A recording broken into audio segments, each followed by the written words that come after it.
15 लाख रुपए का भाषण देखा।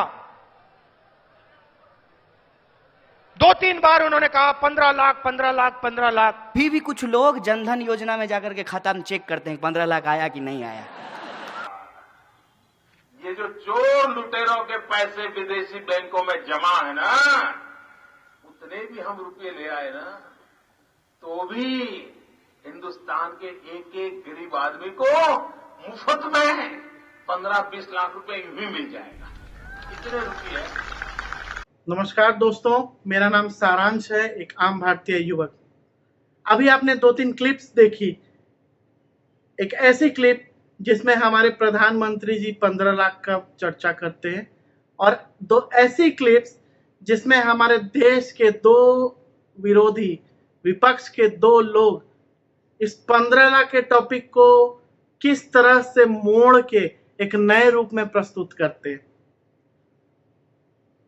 7 नवंबर 2013 छत्तीसगढ़ के कांकेर एरिया की वो रैली थी दोस्तों, जब प्रधानमंत्री जी ये साफ साफ बोलते हैं, वेरी क्लियरली स्टेट्स, कि विदेशों के बैंक अकाउंट्स में इतना काला धन जमा हुआ है, इतना काला धन जमा है जिसे अगर हम वापस ले आते हैं, if somehow we manage to bring that money back to our country, किसी तरह से भी अगर उस पैसे को हम हमारे देश में वापस ले आते हैं, तो वो इतना पैसा है कि हर एक के अकाउंट में 15-20 लाख रुपए तो बढ़ ही जाएंगे। यही कहा है हमारे आदरणीय प्रधानमंत्री जी ने। लेकिन इसे अब किस तरह से प्रस्तुत किया जा रहा है आप देख ही रहे हो। राहुल गांधी जी पढ़े लिखे, काफी रिस्पेक्टेड इंसान है, जिनकी बातों पे तो पूरी इंडिया फैन है, जिनकी बातों की पूरी इंडिया फैन है। मजे लेते हैं हम आपकी बातों के। आप ऐसी बातें कर रहे हैं। राहुल जी थोड़ा ठीक से फिर से पॉलिटिक्स को समझिए। पार्लियामेंट में सो जाना, आलू से सोना बना देना, सिर्फ यही नहीं होता है पॉलिटिक्स। बातों को भी समझनी होती है ध्यान से। स्किल डेवलप कीजिए। और कन्हैया कुमार जी, चहेता नेता, यूथ आइकन, खुद को यूथ आइकन बोलते हैं, स्टूडेंट लीडर बोलते हैं। अरे आप क्या स्टूडेंट लीडर हो गए? कब से स्टूडेंट लीडर हो गए? मैं तो समझ ही नहीं पा रहा हूं। आप जैसे लोग, जिसे कुछ लोग देशद्रोही भी बोल रहे हैं, आप जैसे लोग जो हमारे देश को टुकड़े टुकड़े करने की नारे लगाते हैं, आप जैसे लोग जो आतंकवादियों की बरसी मनाते हैं, आप जैसे लोग जो जेएनयू जैसे कॉलेज में पढ़ने जाते हैं, और पढ़ते किसके पैसों पे हैं? हमारे जैसे लोगों के पैसों पे हैं। कन्हैया जी, आप जब 2011 में जेएनयू गए थे ना, तब से हम नौकरी कर रहे हैं, काम कर रहे हैं, पैसे कमा रहे हैं, टैक्स दे रहे हैं कि आप जैसे लोग पढ़ के निकलेंगे और देश के लिए कुछ अच्छा करेंगे। लेकिन आप अफवाह फैला रहे हैं कि मोदी जी 15 लाख रुपए देने का वादा किया। अरे कौन सी पीएचडी कर रहे हैं आप? कौन सा ऐसा पॉलिटिकल साइंस का पढ़ाई कर रहे हैं आप जो आप एक लाइन नहीं समझ पा रहे हैं? चले हैं नेता बनने के लिए। कभी आप बोलते हैं कि आपको पॉलिटिक्स में नहीं जाना है, दूसरी तरफ आप बोलते हैं कि आपको पॉलिटिक्स में जाना है। टिकट लेके चुनाव में भी खड़े होते हैं, चुनाव भी हार जाते हैं।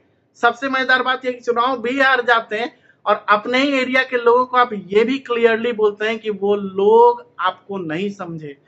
अरे जो इंसान अपने घर के, अपने एरिया के लोगों को नहीं समझा पा रहा है अपनी बात, वो इंसान चला है मोदी जी को गाली देने, वो इंसान चला है दुनिया को, देश को, यूथ को बहकाने।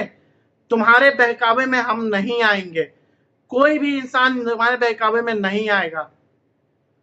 हर इंटरव्यू में, हर स्पीच में जहां तुम जाते हो, जहां आप जाते हैं इंटरव्यू देने के लिए, देखिए आप मेरे से जूनियर नहीं हो सकते हो, और हमारे संस्कार में अपने से छोटों को और अपने से बड़ों को तुम कह के बोलना नहीं सिखाया गया है, या गालियां देनी नहीं सिखाई है, इसीलिए मैं गालियां नहीं दे रहा हूं। तो हर स्पीच में, हर इंटरव्यू में आप हमारे देश के गौरव मोदी जी को गाली देते हो। आपको ये भी नहीं पता, you do not have this much of basic common sense कि आप मोदी जी को गाली नहीं दे रहे हो, आप हमारे देश के प्राइम मिनिस्टर को गाली दे रहे हो, who is a global figure. ऐसे प्रधानमंत्री जिससे सारी दुनिया के बड़े बड़े लीडर्स सीख ले रहे हैं, गाइड ले रहे हैं, ऐसे आदमी को आप गाली दे रहे हो।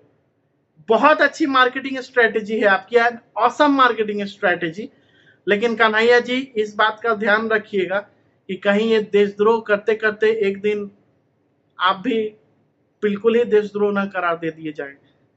Please, it's my request. आप पढ़े लिखे हैं, आप बहुत अच्छे प्रवक्ता हैं, बेहतरीन बातें करते हैं, आलोचना करते हैं, तो आलोचना कीजिए जा करके अपने एरिया के स्कूल्स के कंडीशंस पर, बातें कीजिए अपने राज्य में शिक्षा की उस पुअर डेवलपमेंट पर, मत टारगेट कीजिए मोदी जी को, ठीक है। हाँ, ये एक स्ट्रेटेजी है, समझते हैं हम लोग कि आपको भी पैसे कमाने की भूख थी, क्योंकि आप मीडिया में ओपनली अपनी मम्मी के 3,000 रुपए कमाने का जो मजबूरी का चीज है वो हर बार बोलते हैं। आप अपनी माता जी के कमाई का इस्तेमाल करते हैं अपनी गरीबी दिखाने के लिए, हर कोई देखता है ये। लेकिन अब और ऐसा मत कीजिए प्लीज। अब आप 3,000 वाले नहीं रहे, गाली दे दे के आप 3 लाख 30 लाख या 3 करोड़ तक पहुंच चुके हैं। जिस मोदी को आप गाली दे रहे हैं उसी मोदी को गाली दे के आप बहुत कमाई कर चुके हैं। अब मत कीजिए। और मैं एक आम भारतीय युवक, कॉमन यूथ, आपको अब आपके हर वीडियो में का जवाब दूंगा अपने वीडियो से, ताकि आपको ग्राउंड रियलिटी मालूम चले कि असलियत क्या है, आप कितने पानी में हैं। और अगर बहुत आजादी चाहिए, बहुत तकलीफ हो रही है, तो दूसरे देश चले जाइए और शांति से रहिए।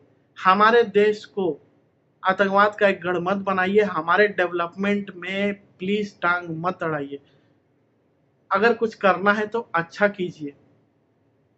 और जहां तक रही है 15 लाख की बात, आप जब बच्चे थे या आप जब जवान हो रहे थे, हो सकता है आपके माता पिता ने या आपके एरिया के लोगों ने आपको बोला होगा कि बेटा जब तुम जेएनयू चले जाओगे, अगर किसी भी तरह से तुम जेएनयू में एडमिशन ले लेते हो तो तुम्हारा तो आईएएस आईपीएस बनना तय है, वहां पे इतनी अच्छी पढ़ाई होती है। आपके दिमाग में ये आया होगा, आप गए होंगे और आप जेएनयू में एडमिशन भी ले लेते हैं। लेकिन क्या आप आईएएस आईपीएस बन पाए? नहीं बन पाए। और इसीलिए आज आप आईएएस आईपीएस लोगों को भी गाली दे रहे हैं। तो ये वही बात है, अगर हम वो पैसों को ले आते हैं तब सबके अकाउंट में 15 लाख जा सकते हैं। इतना पैसा है। This is a comparison, not a claim. Understand this, okay. तो मेरी इस बात को मैं विनम्रता से रिक्वेस्ट करता हूं कि अपने दिमाग में बैठाइए और अच्छा पॉलिटिक्स कीजिए।